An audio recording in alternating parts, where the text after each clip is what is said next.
নমস্কার, আমি মিঠু। শুরু করছি নজরে রাজ্য। তাহিরপুরে নামতেই পারল না প্রধানমন্ত্রী নরেন্দ্র মোদীর কপ্টার। ঘন কুয়াশার জেরে কপ্টার নামতেই সমস্যা। এরপরই খবর, কলকাতায় বিমানবন্দরে ফিরিয়ে আনা হয় প্রধানমন্ত্রীর কপ্টার।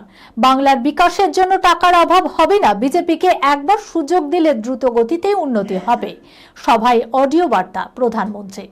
অনেক আশা করে অপেক্ষায় ছিল অসংখ্য দর্শক। যদিও আশাভঙ্গ হলেও অডিও বার্তাতেই সন্তুষ্ট দর্শকরা। রাজ্যে কার্যত উধাও শীত। আগামী কয়েকদিন তাপমাত্রার বদল নেই। বড়দিন থেকে কমবে পারদ, তবে জাঁকিয়ে শীত নয়। তাপমাত্রা 14 থেকে 15 ডিগ্রির ঘরেই থাকবে। এছাড়াও 6 থেকে 7 জেলায় ঘন কুয়াশার সতর্কবার্তা আলিপুর আবহাওয়া দপ্তরের। দক্ষিণবঙ্গের পাশাপাশি উত্তরের জেলাগুলিতেও ঘন কুয়াশার সতর্কবার্তা রয়েছে। হাওয়া অফিস সূত্রে খবর, আগামী 5 দিনে জাঁকিয়ে শীতের কোনো সম্ভাবনা নেই। বড়দিনের তাপমাত্রা কমার সম্ভাবনা রয়েছে, তবে জাঁকিয়ে শীত নয়। শনিবার থেকে সোমবার পর্যন্ত কুয়াশার সম্ভাবনা বাড়বে রাজ্যে।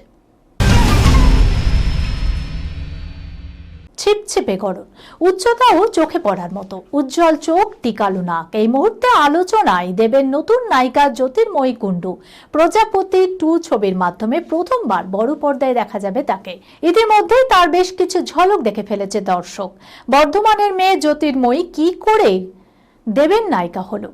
জানা যায়, জ্যোতির্ময়ী ইনস্টাগ্রামে নিজের একটা ছবি পোস্ট করেছিল। তখন তার ছবি দেখে একজন ফটোশুটের কথা বলেছিলেন জ্যোতির্ময়ীকে। এইভাবেই এই জগতের সঙ্গে পরিচয় হয়েছে জ্যোতির্ময়ী।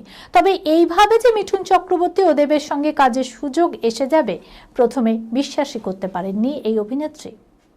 এই খবরের সঙ্গে শেষ করলাম আজকে নজরে রাজ্য। আপনারা দেখছেন টিভি 24 বাংলা। সংবাদ বিনোদন সারাদিন সারাক্ষণ।